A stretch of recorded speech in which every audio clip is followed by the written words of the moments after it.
Start है ma'am.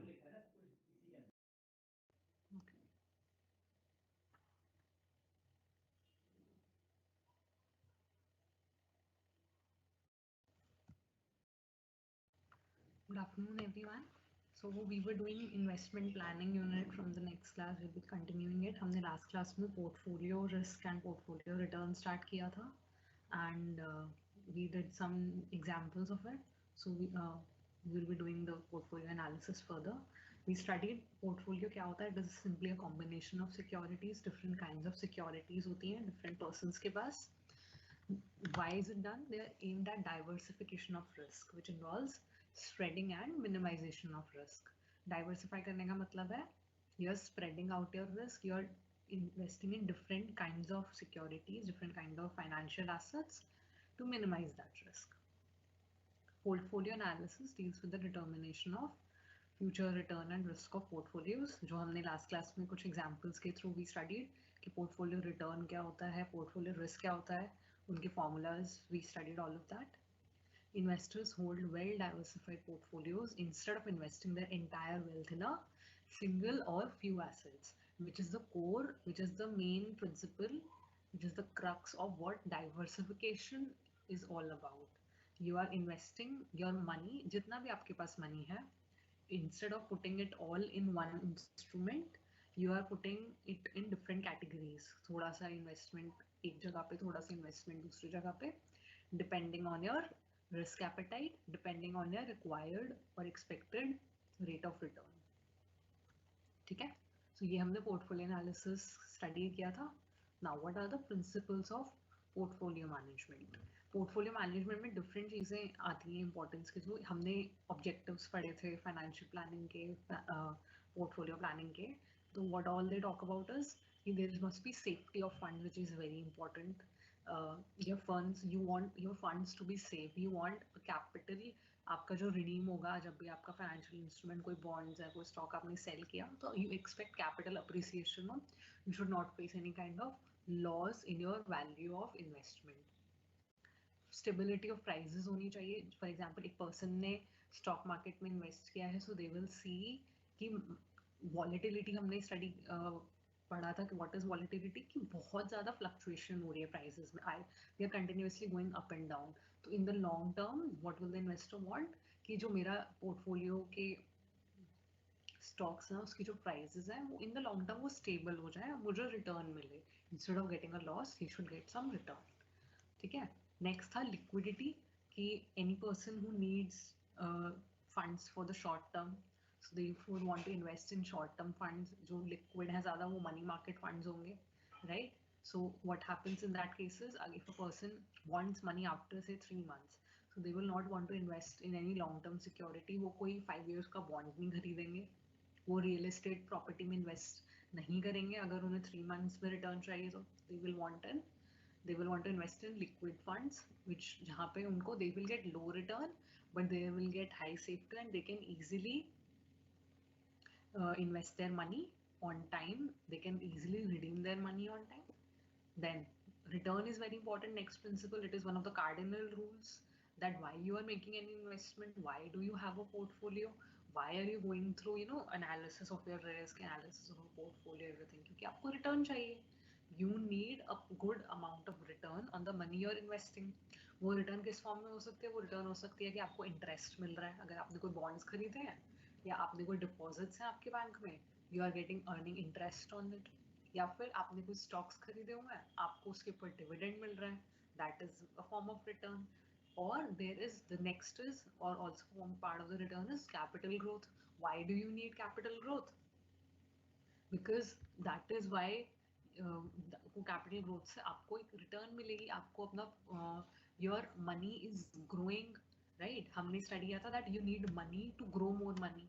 फिर उससे जब आपको रिटर्न्स आने लगती हैं, वो इन्वेस्टमेंट से वो आपको डिविडेंड आ रहा है और इंटरेस्ट आ रहा है, what you are doing with all of that, you are reinvesting all of it. तो you are using the earned money to make more money. तो ऑल इन ऑल क्या होता है? The investors wealth increases, the investors total capital increases. The next is marketability. Marketability का मतलब है जो भी इन्वेस्टर ने सिक्योरिटीज खरीदी हुई है, they should be marketable, यानी कि he should be easily able to buy or sell those securities in the financial markets. वो स्टॉक मार्केट में वो स्टॉक्स और बॉन्ड्स को सेल कर सकता है या नहीं, अगर उसने डेरिवेटिव्स खरीदे हुए हैं, फ्यूचर्स हैं, ऑप्शंस हैं, we will be doing derivatives in details. अगर उन्होंने डेरिवेटिव्स हैं, कोई भी ट्रेडिंग कर रहे हैं वो is there good market available for it, जहाँ पे ट्रांजैक्शन कॉस्ट भी उनकी मिनिमल हो, जहाँ पे उनको profit and loss on their buying and selling they can जज ऑल ऑफ दैट, एंड जहाँ पे liquidity is not a problem market. So they are getting a good market, a good, stable and efficient market where they can buy and sell different kinds of financial instruments which are in their portfolio. ठीक है. Last and one of the most important ones is diversification. Diversification हमने क्या कहा? That you are diversifying your portfolio, you are buying different kinds of financial instruments to minimize your risk, to get more return. That is diversification. Okay. Now, we'll look at diversification in more detail. Investors hold a bundle or combination of securities called a portfolio, right? जो अभी हमने बोला that what is it? It is only a combination or a full basket of different kinds of financial instruments, financial securities. उसमें उनकी stocks हैं, और stocks भी different kinds की, not just one category या one particular industry stock. थोड़े से stocks उनके पास banking के हैं, थोड़े से pharmaceuticals के हैं, थोड़े से consumer goods के हैं, तो different companies के securities हैं. बाकी they have government bonds, they have real estate investment, they have investment in gold, they have investment in derivatives. So that's a whole altogether a combination of or a basket of securities. They make decisions to invest their wealth in different assets or securities under risk. So in different categories of assets के different categories of risk होते हैं. Some financial instrument is more risky than another. So investor will have to see कि उनको अपना risk and return trade-off कितना maintain करना है, उनका अपना risk appetite कितना है, उनके financial resources कितने हैं, to see that how much money they will invest in which asset or which security, and how much risk is there in that investment. Instead of investing their wealth in a single or few assets, they hold well diversified portfolios. So what is diversification? Diversification is the means by which investors minimize or eliminate their exposure to risk. Okay, that is the part one of the definition. What is the meaning of it? What is the main objective of it? To minimize or eliminate your risk exposure of the investor and moderate the short-term effects of individual asset performance on portfolio value. What are they saying? आपके portfolio में different assets हैं, right? Different financial instruments हैं. उन सब में short term में increase and decrease होगा उनके performance में. किसी की prices fluctuate होंगे, किसी की returns कम ज़्यादा हो रही हैं, या जिस industry का वो security था, उस company का या उस industry में कोई प्रॉब्लम आ गई, कोई फाइनेंशियल क्रंच आ गया उस पर्टिकुलर कंपनी में, उनको कोई लॉसेस हुआ है. So what we are saying is to moderate the short term effects of the performance. कि शॉर्ट टर्म में बेशक उनके साथ कुछ भी हो रहा है, इन द लॉन्ग टर्म मान लीजिए किसी ने 7 years के लिए म्यूचुअल फंड में इन्वेस्टमेंट का SIP दे दिया है, तो बीच बीच में तो he will keep investing, but बीच में हो सकता है कुछ कुछ उसके म्यूचुअल फंड के जिन कंपनीज में वो म्यूचुअल फंड का पैसा इन्वेस्टेड है, उनकी परफॉर्मेंस ऊपर नीचे होती रहे. तो डाइवर्सिफिकेशन करके what they are saying is they will moderate the short term effects. Moderation में आ जाएगा, किसी के बहुत ज़्यादा लॉसेस और किसी के बहुत ज़्यादा प्रॉफिट्स जो है वो आपके लिए, इन्वेस्टर के लिए, they will come on the same platform. तो इंडिविजुअल एसेट की जो परफॉर्मेंस थी वो ओवरऑल पोर्टफोलियो पे उसका जो इम्पैक्ट है वो बैलेंस आउट हो जाएगा. It will be in moderation, it will not B adverse, or it will not be very negative, it will not be exaggerated. ठीक है.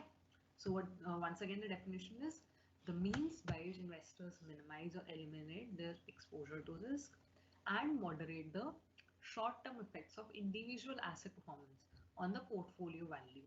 Portfolio value यहाँ पे है आपकी total portfolio value. For example, a person has 10,000 rupees invested in his portfolio. 2,000 rupees उसमें से bonds में है, 2,000 रुपीज़ उसमें गोल्ड में है, 6,000 रुपीज़ उसमें स्टॉक में. ओके, तो इंडिविजुअली सबकी जो वैल्यू है सब कम ज़्यादा हो रही है, वो टोटल पोर्टफोलियो वैल्यू को एडवर्सली इम्पैक्ट ना करे. In this way the diversification, the portfolio will be managed in such a way. Okay. The next is strategies for diversification. Different strategies are adopted in different context. एक है diversification of stock across industries. That when you diversify your investment among stocks in different industries, you reduce your exposure to one particular industry. जिस मैंने भी आपको example दिया कि एक person ने स्टॉक्स में ही इन्वेस्टमेंट किया हुआ है, लेकिन डिफरेंट इंडस्ट्रीज में किया है कि उसने एक दो बैंकिंग सेक्टर के स्टॉक्स लिए हैं, एक दो फार्मास्यूटिकल सेक्टर के लिए, एक दो कंज्यूमर गुड्स के लिए है, एक दो ऑयल कंपनीज, एक दो आईटी कंपनीज ऐसे ली. But if what does a person start doing, मान लीजिए उन्होंने ऑटोमोबाइल सेक्टर की ही 3 कंपनीज के स्टॉक खरीद लिया. ऑटोमोबाइल में मान लो उन्होंने मारुति सुजुकी ले लिया, टाटा मोटर्स ले लिया एंड हुंडई. ओके, उन्होंने 3 ऑटोमोबाइल कंपनीज के ही स्टॉक्स खरीद लिया. कंपनीज अलग अलग है लेकिन इंडस्ट्री सेम है. अब मान लो गवर्नमेंट ने कुछ अनाउंसमेंट कर दी that they are going to impose a big surcharge on petrol vehicles because the government wants to promote the use of more electric vehicles in the market because of the environment concerns, shortage of fuel, their prices. The government wants the people should buy and use more electric vehicles. तो companies ने government ने announce कर दिया कि हम companies के इन petrol vehicles के मैन्युफैक्चर पे इतना % टैक्स लगा रहे हैं. So that is a very big blow to those industries क्योंकि उनको इलेक्ट्रिक व्हीकल्स की मैन्युफैक्चरिंग में स्विच करने में ओवर द पीरियड टाइम लगेगा. It can not be done overnight. They will need equipment, they will need more engineers, they will need more learned professionals जिनको उनकी knowledge है उन चीज़ों की, right? वो overnight तो नहीं कर सकते. It will take time for them to switch from petrol and diesel vehicles to manufacturing electric vehicles. तो क्या होगा short term में इन तीनों companies का जो stock, and who can say short term, क्या पता इतना ज़्यादा बुरा impact हो जाए. तो क्या होगा, इन्वेस्टर इनका स्टॉक मार्केट में जो प्राइजेस हैं they can fall very fast.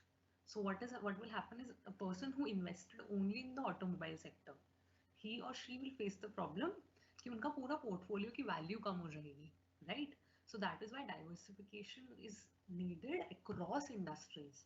कि आप ऑटोमोबाइल का लो, आप एक ऑटोमोबाइल का 2 ऑटोमोबाइल में ले लो, लेकिन आप 2 बैंकिंग सेक्टर में ले लो, 2 आईटी सेक्टर में ले लो, 2 फार्मास्यूटिकल सेक्टर में ले लो. मतलब this is just an example. So that is why it is very important to diversify among stocks across industries. The second is diversification of stock across countries. Now what happens is country-wise, the economic conditions, the political stability, and the stock market conditions, they are different in each country. So what they're saying is you can achieve more favorable returns by diversifying stock investments across countries. देखो दूसरे countries के exchanges में it is always an option to invest. But yes, there are additional, जैसे मान लीजिए India में stock exchanges में investors की requirements अलग हैं. If somebody wants to invest in US stock market, so whatever the US stock market is going to ask for them, the requirements कि आपके पास इतना fund होना चाहिए, इतना security, इतना dollar minimum dollar investment, इतने transaction cost. So keeping in mind all of those things, a person, if they want, they can invest in stock markets across different countries. Let's say somebody wants to invest something in London Stock Exchange, somebody wants to invest in another European market. So they can always do that because what happens is economic conditions सबके अलग अलग. You can invest as a foreign investor in another market. आपके India के market में भी तो there are foreign investors. There is FDI, there are FIIs, there are individual foreign retail investors भी होता है. Mainly जो फॉरेन इन्वेस्टर्स इम्पैक्ट करते हैं इंडिया की मार्केट को या किसी भी फॉरेन कंट्री की मार्केट को होते हैं institutional investors, because they are the people, they are institutions with lots of money, with lots of ownership in different stocks. So they are, if they withdraw from the market, अगर वो cell of कर देते हैं market को, तो what usually happens is stock market में जो prices होते हैं उन स्टॉक्स के वो कम हो जाते हैं, दे फॉल डाउन.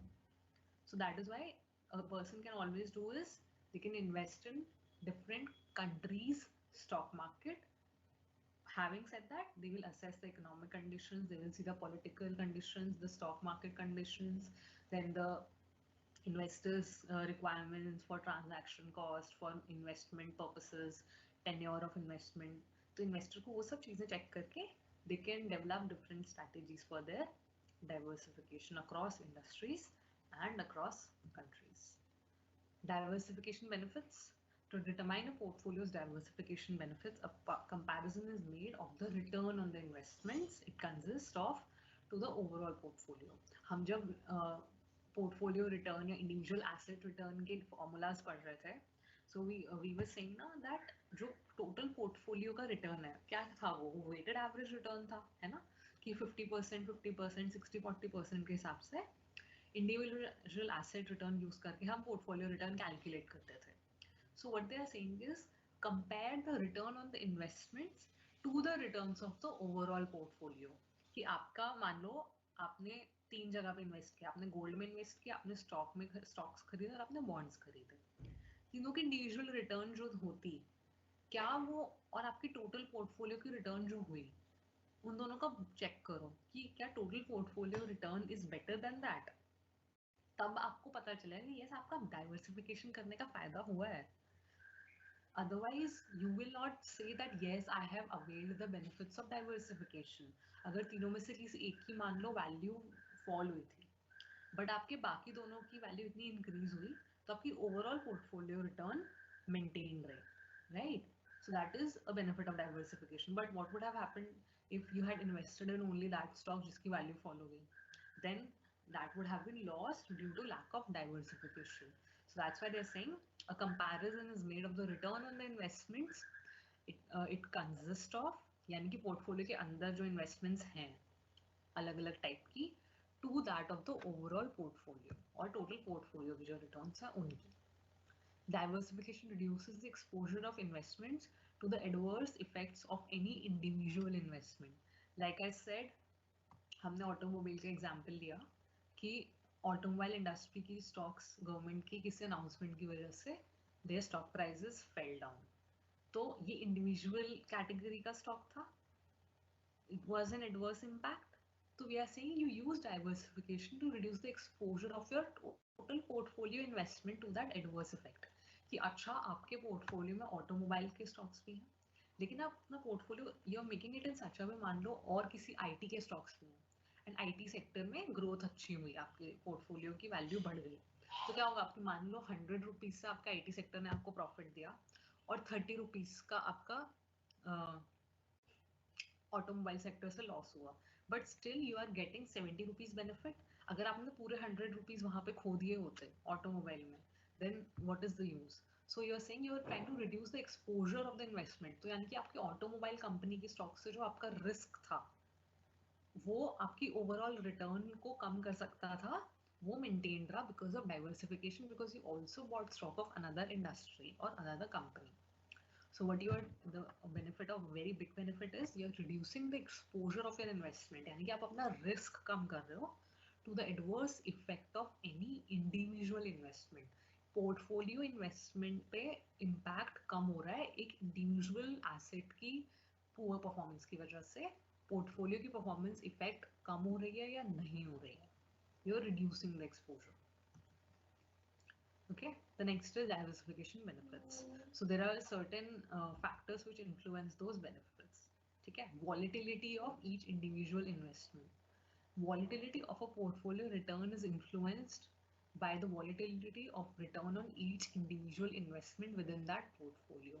है ना, जो हमने बोला कि आपके पोर्टफोलियो में गोल्ड है, स्टॉक है और बॉन्ड्स है, अगर उनके प्राइसेस जितना ज्यादा फ्लक्चुएट हो रहे हैं ना, तो आपके पोर्टफोलियो की भी वैल्यू फ्लक्चुएट होती रहेगी accordingly. And by how similar the returns are among investments. लेकिन सिमिलैरिटी है क्या उनकी रिटर्न्स में? मान लो आपका किसी को स्टॉक से 10% प्रॉफिट मिल रहा है, बॉन्ड से 5% मिल रहा है, गोल्ड से 5% मिल रहा है, राइट? लेकिन मान लो तीनों से ही अगर 7 to 8% मिल रहा है, तो आपका जो पोर्टफोलियो है उसका टोटल रिटर्न भी वो 7 to 8% ही रहेगा. तो what they are saying is similarity है रिटर्न्स में अलग अलग एसेट्स में या नहीं, एंड फ्लक्चुएशन कितनी ज्यादा है, वेरिएबिलिटी बोलते हैं, वॉलेटिलिटी कितनी ज्यादा है उनके रिटर्न्स में. The more volatile the returns of individual investment in the portfolio are, the more volatile the portfolio's returns are over a period of time, over time. यानी कि over a period जितनी individual उनकी returns change होती रहेंगी, उतनी ही changes आपकी total portfolio के returns में भी आएंगे, right? So this volatility in the market affects the investment. Impact of correlation among investments. हमने जब risk का फॉर्मूला पढ़ा था पोर्टफोलियो रिस्क का, there was a portfolio correlation से भी मल्टीप्लाई कर रहे थे फॉर्मूला में, right? So the more similar the returns of the individual investment in the portfolio are, the more volatile the portfolio's returns are over time. हम similarity की बात हमने first point में भी की. Why we are saying that? Investors should avoid including investments that have high positive correlation. अगर दो companies यहाँ पे सेम सिचुएशन है, किसी पर्सन ने दो स्टॉक्स खरीदे हैं आईटी सेक्टर में, दो स्टॉक्स, किसी एक इन्फोसिस का खरीदा और एक विप्रो का खरीदा, right? They are highly positively correlated.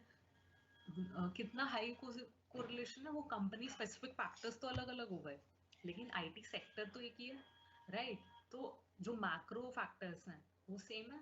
Company specific factors are also very important. Nobody is denying that company specific factors की वजह से चेंजेस नहीं हो सकते परफॉर्मेंस में, लेकिन जो कॉमन रिस्क हैं they also become very high. So investors should avoid these kind of investments. Return आ सकती है अच्छी, लेकिन अगर लॉस आ गया ना वो भी बहुत ज्यादा आएगा. Consider investments whose values are not influenced by the same conditions, right? For जो हमने एग्जांपल दिया, सेम कंडीशंस अगर ऑयल इंडस्ट्री में ही आपने इन्वेस्टमेंट कर दी सारी ऑयल कंपनीज में ही, right? So what will happen is in a few days if the government announces something, or in the world market the crude oil prices change drastically कि बहुत ज़्यादा बढ़ गए या बहुत ज़्यादा कम हो गए, तो उस केस में क्या होगा, आपकी स्टॉक प्राइसेस, आपने अगर ऑयल्स की स्टॉक्स खरीदी हैं ऑयल कंपनीज की, तो इन अकॉर्डिंगली आपके इन्वेस्टमेंट की जो वैल्यू है वो भी चेंज होगी. बट व्हाट हैपेंस इज अगर सबकी स्टॉक्स की प्राइसेस फॉल हो गई तो आपका टोटल पोर्टफोलियो की प्राइस पोर्टफोलियो वैल्यू भी फॉल हो जाएगी, बिकॉज आपने कोरिलेशन के बारे में तो सोचा ही नहीं कि सारी कंपनीज पे इम्पैक्ट तो सेम पड़ेगा. क्वांटम डिफरेंट हो सकता है, लेकिन एडवर्स इम्पैक्ट अगर होगा तो nobody will be able to save it only on the basis of the company factors. दो कंपनीज की परफॉर्मेंस सेम नहीं हो सकती. हो सकता है एक स्मॉल का, एक छोटी कंपनी बहुत बड़ी कंपनी है, एक का स्टॉक प्राइस कुछ, एक का स्टॉक प्राइस कुछ है, एक का क्वार्टर रिजल्ट्स बहुत अच्छे आए हैं, एक के नहीं आए हैं. वो कंपनी स्पेसिफिक फैक्टर्स हैं. लेकिन जो मैक्रो फैक्टर्स हैं, गवर्नमेंट अगर एक इंडस्ट्री के लिए अनाउंस कर रही है वो तो दोनों कंपनीज भी पड़ेगा. इकोनॉमी में कुछ हो गया या आरबीआई ने कुछ अनाउंसमेंट कर दी इंटरेस्ट रेट्स को लेके, उनके लोन्स को लेके, इन दैट केस इम्पैक्ट तो दोनों पे पड़ेगा. So in your portfolio value will be affected. In reality, many investments are influenced by economic conditions. However, some are influenced to a higher degree than others. वो इसी वजह से होता है because company factors भी अलग होते हैं. But altogether, जो आपके benefits of diversification है, they tend to get affected a lot by the volatility of each investment. उनका individual return कितना है, उनका individual risk क्या है, and the impact of correlation among the investments. वो दोनों तीनों या अगर 5 इंस्ट्रूमेंट्स है, 10 इंस्ट्रूमेंट्स हैं, आपस में उनके रिटर्न्स किस वजह से रिलेटेड हैं और क्यों हैं, और शुड यू बाय देम और नॉट. तो ये वाले factors also influence your benefits of diversification. Now asset allocation क्या होता है? Asset allocation is the process of allocating money across financial assets such as stocks, bonds, mutual funds, etc., with the objective of achieving a desired return while maintaining risk at a tolerable level. So what they're saying is when you form your portfolio, you're allocating money across different assets. तो यहाँ पे आपका एक prime objective होना चाहिए that you want to achieve a desired return while maintaining a tolerable amount of risk. Risk inevitable है. It's not like your risk will be completely eliminated. No, it will not be eliminated, but it will be maintained at a certain level. You will try to minimize it. You will try to manage your risk. You cannot completely eliminate your risk. So having provided that much risk, you will want a certain amount or certain percentage of return. So the process of allocating money across financial assets such as stocks, bonds, with the objective of achieving a desired return while maintaining risk at a tolerable level is called asset allocation. Asset allocation की भी different strategies होती हैं. What you can do is you can include more bonds in your portfolio. Bonds क्या होता है? They are considered to be relatively safe. Relatively safe बोल रहा हूँ, ऐसा नहीं है they are the safest form, because it depends if you are buying which company's bonds you are buying. आप एक पब्लिक सेक्टर अंडरटेकिंग के बॉन्ड्स खरीद रहे हो, PSUs के, आप गवर्नमेंट बॉन्ड्स खरीद रहे हो, किसी इलेक्टोरल बॉन्ड्स हो सकता है, RBI भी बॉन्ड्स इशू करते हैं. Are you buying those bonds or are you buying bonds जहाँ पे वहाँ पे है कि रिस्क कितना है, कितना डिग्री ऑफ परसेंटेज ऑफ आपको रिटर्न मिलेगा, कितने ईयर्स का बॉन्ड है, right? So one is you include more bonds in your portfolio, because in comparison to equity, bonds are relatively safe, लेकिन उन पे क्या होता है, रिटर्न भी फिर उतना ही कम होता है. The second is real estate investment, कि आप अपने assets में simply बैंक डिपॉजिट्स और गोल्ड खरीदो या सिर्फ स्टॉक्स खरीदो के अलावा, if the person has that amount of money, they can invest in real estate. वो commercial real estate ले सकता है, वो real और वो या फिर residential property भी खरीद सकते हैं. Commercial को they can purchase and they can use it to lease or rent out to different kinds of businesses. वो shopping complexes में जैसे shops खरीद लेते हैं या office space ले लिया, then they give it on rent to some company or some entrepreneur. या फिर residential property खरीद के either they use it for their accommodation purposes or they can use it to again give it on rent. उसको किसी को rent पे दे देते हैं या फिर उसका एक PG बना देते हैं, या हॉस्टल बना देते हैं. So that is real estate investment. Then include stock options, यानी कि बोल रहे हैं derivatives में भी जाओ. Options क्या होते हैं, futures क्या होते हैं, forwards क्या होते हैं, we will be doing all of that. तो derivatives में क्या होता है, there is more probability of getting a good amount of return. Return की percentage ज़्यादा होती है, लेकिन derivatives में risk भी फिर उन बाकी instruments के comparison में ज़्यादा होता है. So they are saying these are different ways you can allocate your money in different assets. Some asset allocation strategies reduce risk to a greater degree than others.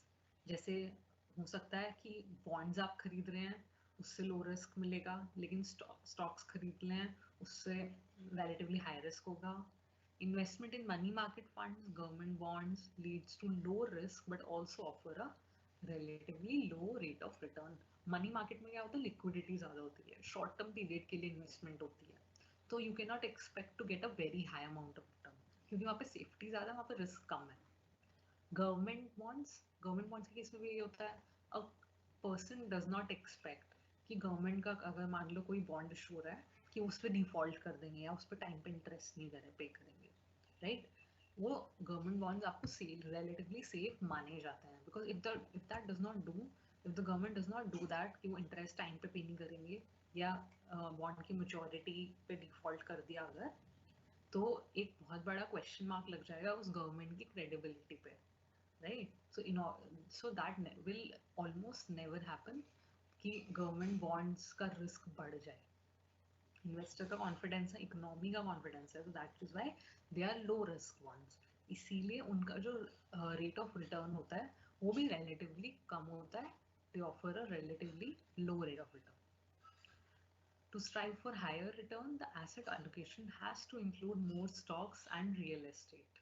क्योंकि stocks क्या है, equity stocks में risk जो है ज़्यादा है, इसीलिए अगर आपको ज़्यादा return चाहिए तो आप stocks में ज़्यादा invest करोगे, आप real estate में ज़्यादा invest करोगे, because the percentage of returns you get from these financial assets are more in comparison to other financial assets. लेकिन the risk in them is also relatively higher than the other assets. That is why they are saying जो allocation strategies हैं, they reduce risk to a greater degree than others. कि अगर आप money market में invest कर रहे हो, अगर आप government bonds में invest कर रहे हो, तो आपका जो risk है total portfolio risk कम हो रहा है उनकी वजह से. और अगर आप stocks में invest कर रहे हो, आप derivatives में invest कर रहे हो, तो आपका जो risk है वो ज़्यादा हो रहा है. With portfolio diversification, investors can limit the exposure to adverse conditions such as weak performance by a single firm, single industry, single country, or increase in the interest rates. जो हमने बेनिफिट्स ऑफ डाइवर्सिफिकेशन में भी बात की, that you what do you want to do, you want to minimize your risk, you want to decrease your risk exposure to what, to adverse conditions.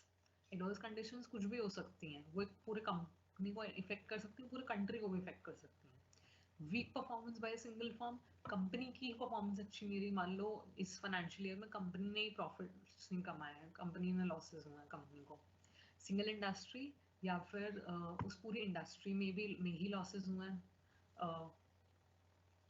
Due to any reasons, उस particular type of product की demand खत्म होती जा रही है, उस पर कोई गवर्नमेंट ने टैक्सेस लगा दिए हैं, उसके they are failing to supply as much as is required, तो उसमें क्या हो रहा है, उनकी वीक परफॉर्मेंस है।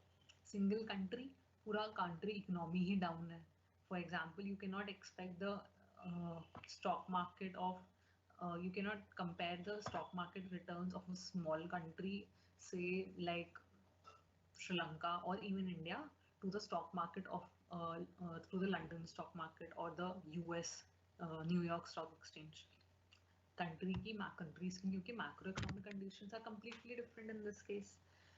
और increase in the interest rates, ये general interest rates level है जो सेंट्रल बैंक अनाउंस कर रहे हैं, उसी में मान लो इंक्रीज हो गया है, तो उससे क्या होगा, इंटरेस्ट रेट्स बढ़ेंगे तो फर्म्स की कॉस्ट बढ़ जाएगी, काम करने की कॉस्ट बढ़ जाएगी, तो वो प्राइसेस बढ़ा देंगे, प्राइसेस बढ़ा देंगे तो मार्केट में इन्फ्लेशन आ जाएगा, right? We will not be able to buy the same amount we were buying earlier. Allocation of money across different assets involves transaction fees on each investment. आपकी transaction fees लगती है, आपका brokerage लग सकता है, या फिर आपका ट्रांजैक्शन कॉस्ट होती है, कोई भी नॉर्मल एडमिनिस्ट्रेटिव चार्जेस होते हैं, सब वो fees and commission is imposed on any investment. So one method to reduce diversification costs is to invest in mutual funds.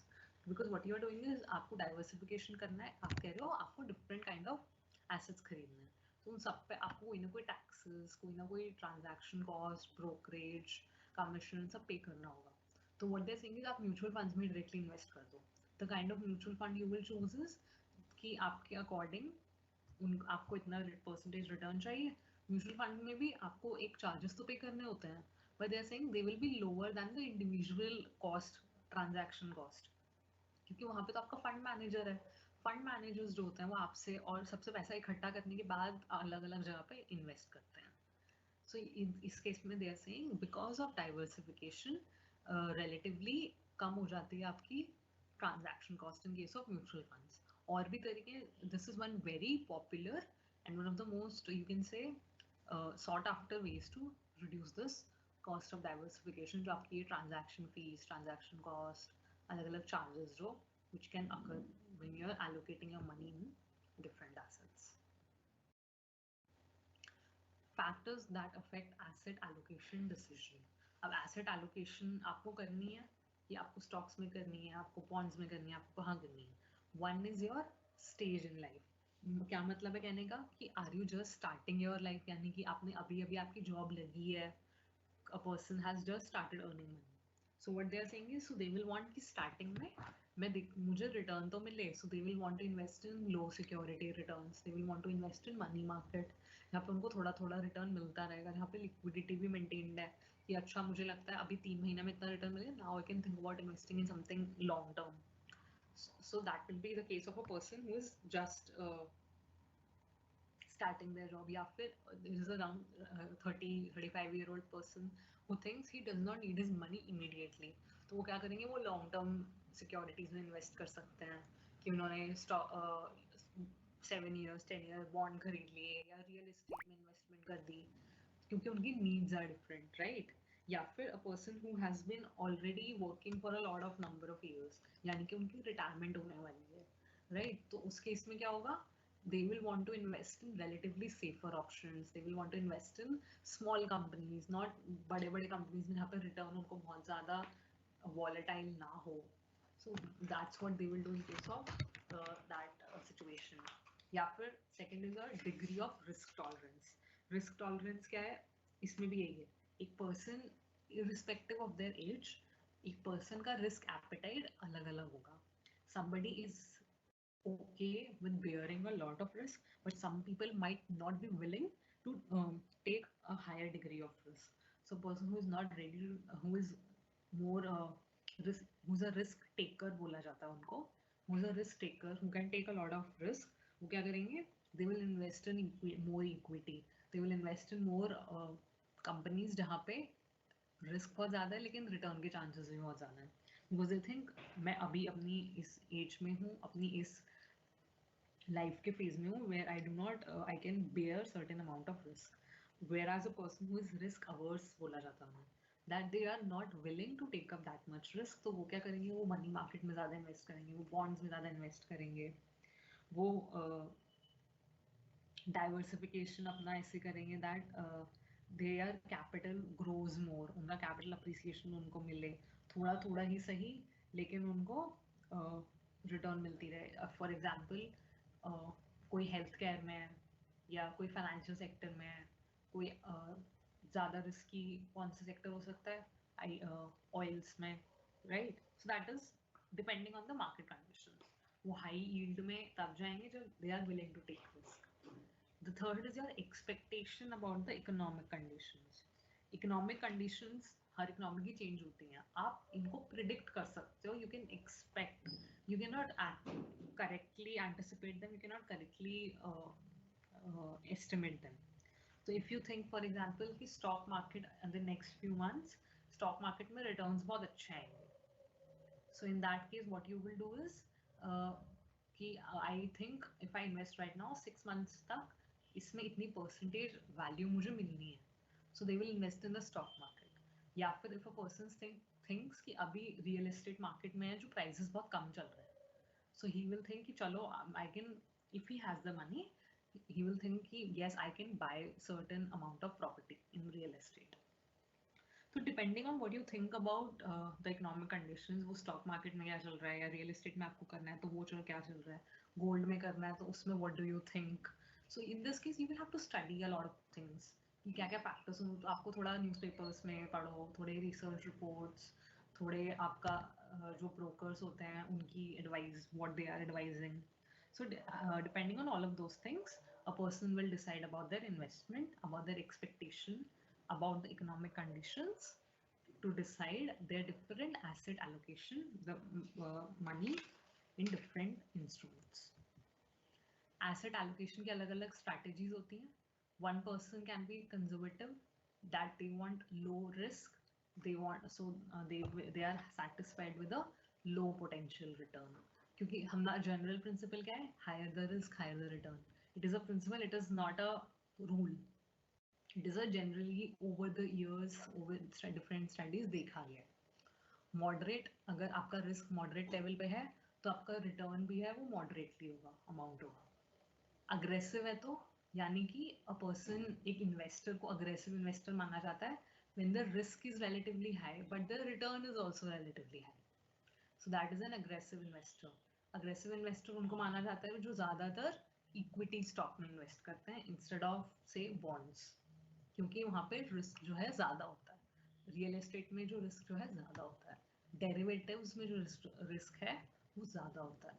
So aggressive cases में higher the risk higher the return. Moderate investor क्या है, I am taking moderate risk but my potential return यानी कि जो expected return वो moderate amount की होगी. Conservative investors के केसेस में जो रिस्क है वो कम है लेकिन रिटर्न भी जो है वो कम है. Now the next is generally the young investors can be more aggressive while older investors tend to take the more conservative approach. क्योंकि क्या हो रहा है, older investors are reaching their retirement, so they do not want a very volatile portfolio. They want something जहाँ से उन्हें अब returns मिलना start हो जाए, जहाँ से उनकी fixed income बन जाए, तो वो risk इतना ज़्यादा नहीं लेंगे. Whereas a young investor who has just started, 25, 30, 35-year-old person, he thinks he wants money in the for the long-term goal, so they can think about investing for 10-year bonds, or they can think about investing in different stocks with a higher risk, जहाँ पे उनको capital appreciation अच्छा मिले, जहाँ पे उनका risk ज़्यादा है लेकिन return भी अच्छा है. So a young person is capable of taking more risk, so that is why they are categorized as more aggressive investors in comparison to an old investor. The next is investors' age, financial circumstances, and investment objectives are to be taken into account while deciding the percentage of different assets in the formation of portfolio.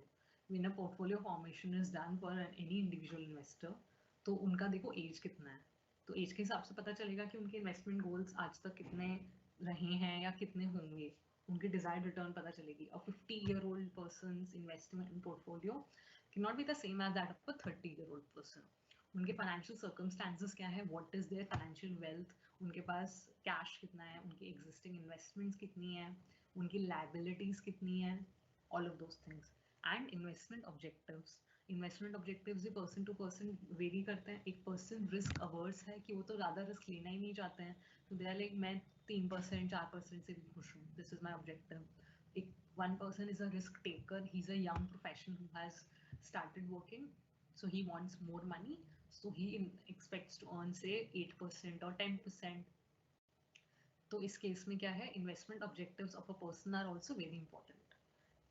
Investors can be classified in terms of the life cycle phases. Life cycle phases वही उनकी age पे होता है, उनकी circumstance, financial circumstances, उनके investment objectives. तो क्या होता है, एक होता है एक्यूमुलेशन फेज. एक्यूमुलेशन फेज में क्या करना है, building assets by periodic investment of capital and reinvestment of all the dividend received. क्या कर रहे हैं, periodically continuously investment करते जा रहे हैं. एक पर्सन म्यूचुअल फंड्स में हर महीना 1000 रुपए डालते जा रहे हैं. By the end of 1 year उनका पोर्टफोलियो बिल्ड होता जा रहा है. And re investment of all the dividend received, और बीच में उसकी इन्वेस्टमेंट से कोई भी अगर डिविडेंड मिल रहा है, कोई भी इंटरेस्ट मिल रहा है, they are flowing it back into the fund. वो उसको भी यूज कर रहे हैं for repurchasing another stock, for repurchasing another bonds, for depositing it in the same security and so on. So what you are doing is accumulation phase का मतलब है you are इकट्ठा कर रहे हो आप चीजें, आप assets build करने के फेज में हो. आपको रिटर्न की चिंता अभी स्टार्ट नहीं हुई है कि मुझे, मतलब कि ये नहीं है कि आप लॉसेस ले लोगे कि मेरे हाथ में रिटर्न आए. What you are doing is आपकी रिटर्न आ रही है, डिविडेंड और इंटरेस्ट आ रहे हैं, you are reinvesting it. You are periodically making new investment, you are reinvesting your existing profit to build assets. So that is an accumulation phase. The second is distribution phase. Investor will stop adding assets and start receiving dividend as income. यानी कि अब वो periodic investment करना बंद कर चुके हैं. अब वो हर महीना SIP में पैसा नहीं डाल रहे हैं, या फिर अब उन्होंने नई प्रॉपर्टी या नया स्टॉक खरीदना छोड़ दिया है, उन्होंने अपना एक पोर्टफोलियो बना लिया है and now they are receiving regular income from that. उनको डिविडेंड्स मिल रहे हैं, उनके बॉन्ड्स से उनको कंटिन्यूसली इंटरेस्ट पेमेंट मिल रही है. सो डिस्ट्रीब्यूशन फेज क्या हो रहा है, आपकी जो इन्वेस्टमेंट थी आपके पास वापस आने लगी in the form of income. Investors in the accumulation phase can take greater risk than those who need income or and are in their distribution phase. देखो accumulation phase में तो वही आदमी है ना जो continuously invest करते जा रहे हैं, जो long term के लिए, future के लिए plan कर रहे हैं accumulation phase में. तो so they are saying they are able to, उनका जो risk appetite है वो ज़्यादा है, they are able to take more risk than those who need income and in their distribution phase. Distribution phase में कौन है, और उनको इनकम मिलना स्टार्ट होने, they need income, regular income, और अब वो नया इन्वेस्टमेंट नहीं कर सकते. So usually that would mean it is a retired person, या फिर उनकी रिटायरमेंट आने वाली है 1-2 साल में, या वो रिटायर हो चुके हैं, या वो उनको फिक्स्ड इनकम उनकी इन्वेस्टमेंट में से चाहिए. सो वो कम रिस्क लेना पसंद करेंगे, they will take lesser risk in comparison to the risk they were taking when they were in their accumulation phase. तो ये एक्यूमुलेशन और डिस्ट्रीब्यूशन जो है depending on the life cycle चलेगा. एक होता है इक्विटी एसेट. ये एग्जांपल है कि generally what will happen is, एक पर्सन जब एक एक्यूमुलेशन फेज में है, तो अगर ही और she is a young investor, वो 80-20 का रखेंगे, 80% इक्विटी में डाल दिया, 20% डेट में डाल दिया. क्योंकि डेट क्या है, वो लो रिस्क है, इक्विटी क्या है, हाई रिस्क है. यानी कि एक्यूमुलेशन फेज में जो यंग इन्वेस्टर है वो हाई रिस्क ले रहे हैं. And if it is an old investor, if there is a person with a lot of wealth, तो वो 70-30 उन्होंने देखो कम तो कर दिया एक्यूमुलेशन फेज में. उन्होंने when they were young in comparison to that, अब ओल्ड में उन्होंने के 10% स्विच कर दिया कि इक्विटी में अब 70% डालेंगे, डेट में डाल देंगे 30%, या अब इसमें और भी रिस्क के अकॉर्डिंग होगा. कि ज्यादा रिस्की में ज्यादा डाल रहे हैं और कम रिस्की में कम डाल रहे हैं, राइट? डिस्ट्रीब्यूशन फेज में क्या हो रहा है देखो, डिस्ट्रीब्यूशन फेज में young investors are also 60-40 maintain कर लिया कि 60% इक्विटी में डालेंगे, 40% डेट में डालेंगे, क्योंकि हो सकता है ना कि कोई यंग इन्वेस्टर को भी रेगुलर इनकम की जरूरत है उनकी इन्वेस्टमेंट से, तो 40% वो अपना डेट में कर रहे हैं कि मेरा बॉन्ड्स खरीद लेता हूँ मैं, या शॉर्ट टर्म लोन्स किसी को दे देते हैं वो, और उनसे वहाँ पे रेगुलर इंटरेस्ट पेमेंट आती रहती है। 60% वो अपना इक्विटी में डाल रहे हैं। And what old investors are doing in the distribution phase, वो 50-50 रख लो कि 50% इक्विटी में, 50% डेट में। This is just one example, this is just one approach. कोई हो सकता है 30-70 भी करते कि 30% इक्विटी में करेंगे, 70% डेट में करेंगे। A general rule of thumb is debt portion of an investor's portfolio should be equal to his age. So that's a very interesting thing to say कि as a person's, पर देखो example भी दिया उन्होंने, let a 30-year-old investor make a 70-30 debt allocation, यानी कि 30 साल के अगर पर्सन है वो तो 30% अपना इन्वेस्टमेंट वो डेट में करेंगे, बॉन्ड्स में करेंगे, और 70% जो है इक्विटी में या अदर डेरिवेटिव्स में या अदर रिस्की ऑप्शंस में कर सकते हैं। And at age 50 let him balance it out, यानी कि जब वो 50 ईयर्स की एज में तो 50-50 कर लें कि 50% इक्विटी में, 50% डेट में, यानी कि फिक्स्ड इनकम सिक्योरिटी और रिस्की सिक्योरिटीज की बात हो रही है। सिर्फ इक्विटी और डेट पर से वी आर सेइंग, लेकिन इसमें आपके जो बाकी डेरिवेटिव्स हो गए, गोल्ड हो गया, रियल एस्टेट हो गया, म्यूचुअल फंड्स में भी बिकॉज डिफरेंट होता है ना कि one mutual fund is a debt mutual fund, one mutual fund is an equity mutual fund, one mutual fund is a hybrid, one mutual fund is doing 3 more things। तो अगर mutual fund में भी कर रहे हो तो अलग अलग होंगे कि अच्छा वो तो आपको फंड मैनेजर्स बताते हैं कि हमारा ये the name of this, the name is this, the expected returns are this and so on. तो वो जनरल रूल ऑफ थंब बोल रहे हैं कि the debt portion of an investors portfolio should be equal to his age. Should भी बोल रहे हैं, मस्ट भी नहीं बोल रहे हैं। It's a rule of, it's a general principle, it's a general rule of investing, of allocating your assets, of portfolio formation, that आप ऐसा कर सकते हो that you are making the same percentage of investment in fixed securities, in debts as is your age। 70-30 का मतलब है कि 30 year person is making a 70-30 investment, 70 equity में कर रहे हैं, 30 डेट में कर रहे हैं। एंड जब जैसा डिस्ट्रीब्यूशन फेज में देखो जो ओल्ड इन्वेस्टर्स के लिए उन्होंने बोला 50-50 है, तो नीचे भी they are saying the same thing that at the age of 50 let him balance it out, that a 50-year-old person will invest the same amount in bonds as he will in equity. वो कम भी कर सकते हैं equity में उससे ज्यादा। General rule of thumb दे रहे हैं that for a good amount of total portfolio return आप 50-50 कर सकते हो। Obviously a person who wants to take more, who does not want to take risk, who is like very risk averse, यानी वो risk नहीं लेना चाहते हैं, तो वो बोलेंगे मैं 50-50 भी नहीं करूंगा, मैं तो 20-80 करूंगा, that I will invest 80 in debt, I will invest 20 in equity. तो क्या होगा, उनका जो रिटर्न होगा वो भी अकॉर्डिंगली फिर कम होगा। This is, they are giving this general rule of thumb for a good decent amount of return. लेकिन क्या है, लोअर, अगर आप लोअर रिस्क पे जाना चाहते हो तो आपकी रिटर्न भी फिर लो हो जाएगी। So that is the suggestion for the asset allocation in case of different kinds of investors in different categories। ठीक है, जो ये कंजर्वेटिव, मॉडरेट और अग्रेसिव इन्वेस्टर्स हैं, इनका भी एसेट एलोकेशन फिर अकॉर्डिंगली होता है। लो रिस्क है, लो रिटर्न है, मॉडरेट के केस में मॉडरेट रिस्क लेंगे तो उसमें भी जो आपका डेट इक्विटी का रेशियो है, या fixed income securities and other securities का जो रेशियो है, या फिर आपका stock options, derivatives, real estate, bonds, bank deposits, money market, so all of them have a certain amount of risk and all of them have a certain amount of return। तो अब जैसा जैसा investor बनते जाएंगे वैसे वो उस kind of asset allocation strategies with their current financial capacity, their age and their risk appetite, they will estimate say for a certain amount of return and allocate, make asset allocation strategies accordingly। ठीक है, so let's take up your doubts now।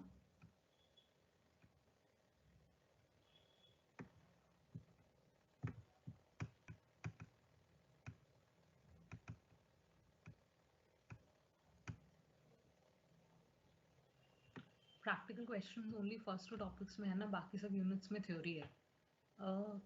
2 topics अभी हम आपको पता चलता जाएगा। I will keep telling you. We have done the practical questions from this one, जो आपका individual risk and individual return का किया था, and portfolio risk and portfolio return. Diversification फिर से समझना है, which particular topic of diversification are we talking about, या मैं थोड़ा कंसाइजली आपको रिपीट कर दूंगी।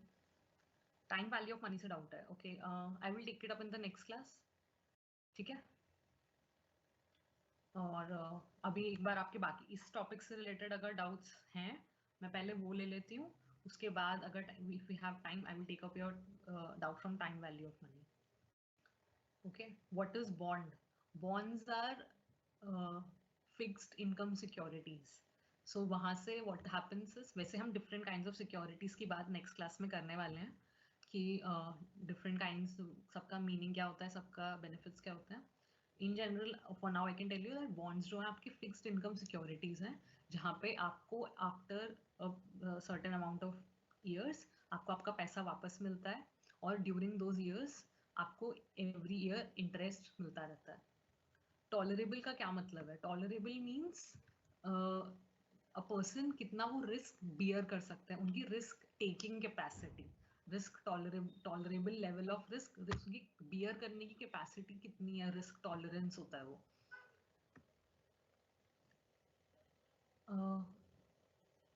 स्टडी मटेरियल के बारे में I cannot tell you. Book material वो आपको एडमिन ऑफिस से पूछना पड़ेगा कब तक मिलेगा आपको। I can only tell you about the references जो आपके सिलेबस में है, ठीक है। What is the benefit of investment in डेब्ट? डेब्ट में आपको इंटरेस्ट मिलता है। जैसे मान लो कि एक पर्सन ने 7 ईयर का बॉन्ड खरीद लिया, तो उन्होंने कहा कि 7 ईयर्स तक आपको, एंड उन्होंने पहले बता दिया कि उस पर 6% उनको रिटर्न मिलेगी। सो फॉर एग्जाम्पल मान लो 100 रुपीज का बॉन्ड है, ठीक है, तो उस पर हर साल उनको इंटरेस्ट मिलता रहेगा 6%, and at the end of the year वो बता देंगे कि अच्छा बॉन्ड की जो मैच्योरिटी, मतलब 7 साल पूरे हो गए, आपको हर साल 6 रुपीज इंटरेस्ट मिला है फिक्स्ड। अब उसके अलावा आपकी जो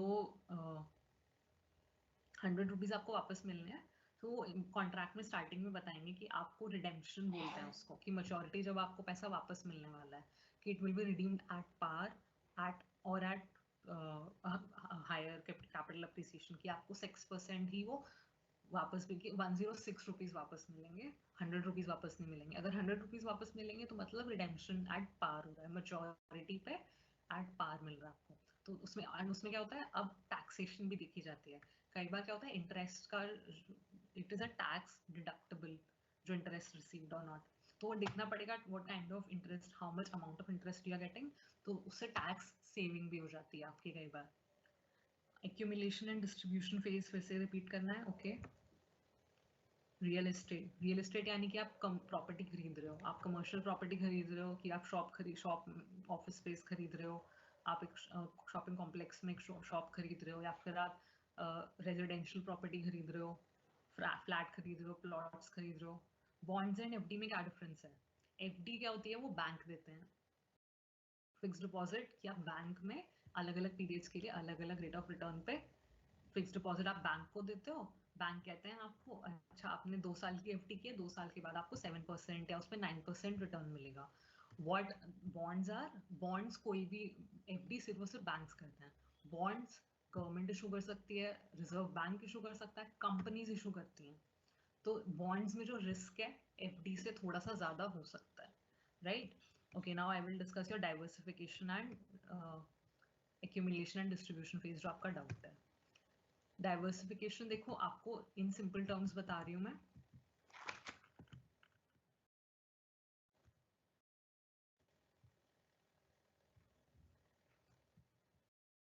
पोर्टफोलियो, आपका बेसिक मीनिंग क्या है पोर्टफोलियो का?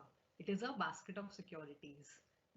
डाइवर्सिफिकेशन का मतलब है investors want to minimise the risk which is going to come from those different combination of securities. The last point है, diversification is the means by which investors minimize or eliminate their exposure to risk and moderate the short-term effects of the individual asset performance on the portfolio. यानी कि individually उनसे जो risk आता, individually उनकी जो return आती, वो total portfolio value से ज्यादा है या कम है, डाइवर्सिफिकेशन उसको मैनेज करता है, और इन अलग अलग चीजों से जो आपका रिस्क एक्सपोजर होता वो ऑल टुगेदर एलिमिनेट हो रहा है, all together it is getting reduced. That is portfolio diversification, right. Accumulation and distribution phase जो हमने पढ़ा, that is a part of asset allocation strategy. Asset allocation strategy is used to do diversification. That it is the process of allocating money in different assets with the objective of achieving a desired return, maintaining risk at a tolerable level. Tolerable level जो आपने पूछा कि एक person के, एक investor इतना beer कर सकता है, उसकी उससे ज्यादा रिस्क बेयरिंग कैपेसिटी नहीं है.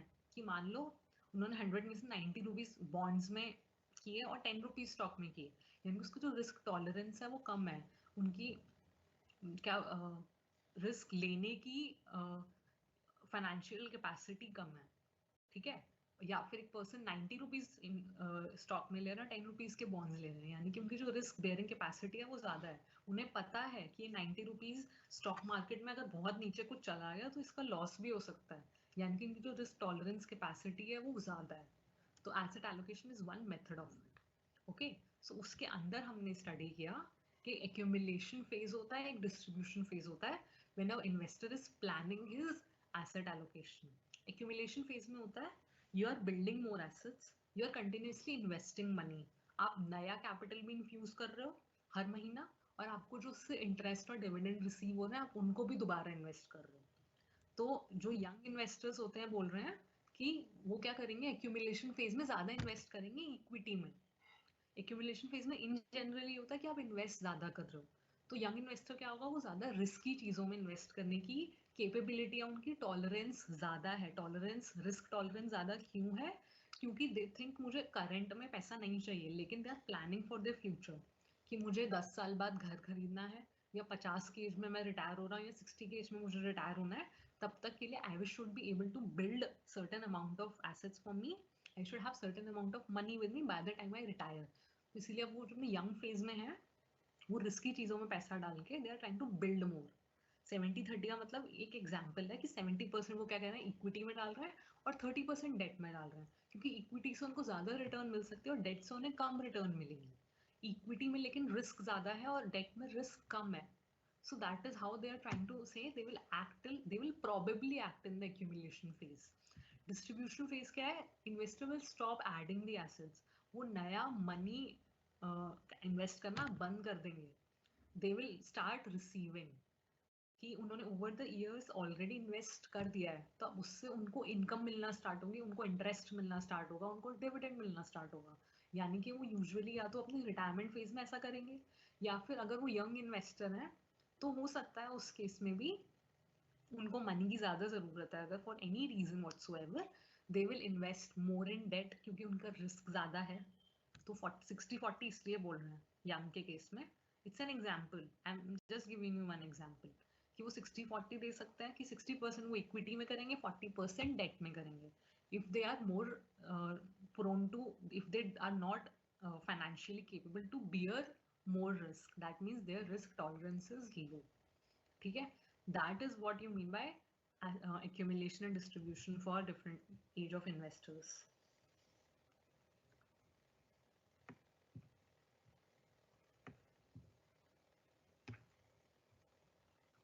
Any more doubts?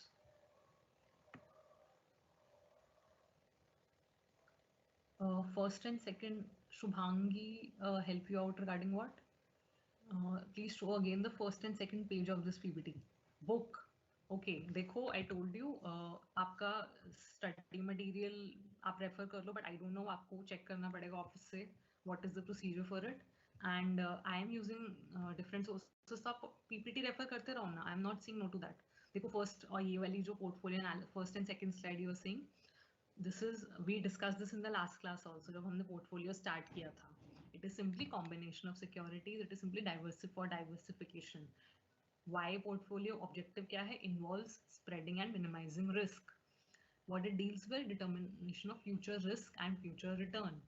Investors hold well diversified portfolio instead of investing their entire wealth in a single or few assets. Okay, तो वो हमने पूरा we have studied it throughout कि how they do it. और second slide थी आपकी portfolio management principles, diversification करना है, टैक्सेबिलिटी की क्या होता है, इंटरेस्ट पे या डिविडेंड आपको मिल रहा है जो आपको कैपिटल अप्रिसिएशन होगा ओवर द इयर्स, उस पर प्रॉफिट या लॉस जो होगा किस पे कितना टैक्स लग रहा है, इट्स ऑल डिफरेंट। कई बार डिविडेंड पे कोई टैक्स लगता ही नहीं है, कई बार किसी पर्टिकुलर बॉन्ड से जो आपको इंटरेस्ट मिल रहा है वो टैक्स डिडक्टेबल एक्सपेंस होता है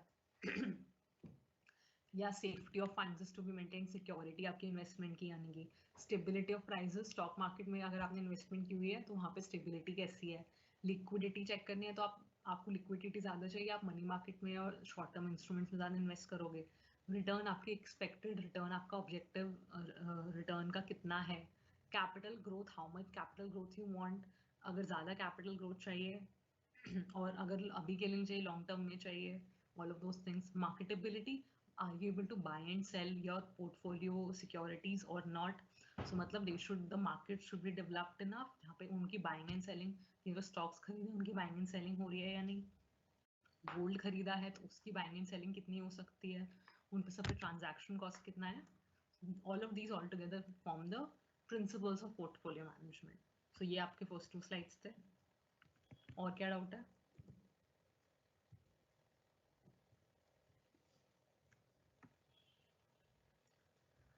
You're checking Madhusuna's book but unable to find out. So what should I do? Let me know which units. See, I'm referring different sources, तो मैं आपको एक बुक तो 2 बुक नहीं बता सकती, ठीक है? यूनिट्स मैं आपको बता देती हूँ। फर्स्ट यूनिट हमने करी इंट्रोडक्शन टू फाइनेंशियल प्लानिंग, उसमें आपका पर्सनल फाइनेंस क्या क्या होता है और process, steps and time value of money and savings, benefits, we did all of that. Second unit अभी हम कर रहे हैं, we are still in progress, we have not completed second unit. Second unit is your investment planning. आप slide के first, the cover page of the slide is investment planning, okay? So investment, you refer your syllabus, आपका syllabus जो है Delhi University का syllabus, you go on internet, और आपका BCom का syllabus semester 5 में सारे सब्जेक्ट्स का your syllabus is available, please go and check it, okay? I'm following your syllabus only, I'm following every topic, don't worry about it. You refer the PPTs, you refer your books. Present value is equal to, अच्छा sorry Siddhant, मैं तो भूल गई थी आपका doubt. Present value is equal to face value plus PVF होता है, पर आपने पीवीआईएफ कराया ma'am, time value of money, दोनों में डिफरेंस क्या है सिंगल अमाउंट के लिए? ठीक है, मैं काम करती हूँ, आपका ही प्रेजेंट वैल्यू वाला टॉपिक मैं आपका नेक्स्ट क्लास में एक बार आपको डाउट करवा देती हूँ clear, okay? I will note it somewhere, and I will next class में after the topic, first I will discuss the time value of money, this present value, PVF and PVIF thing. ठीक है? Any other doubts related to this topic for today?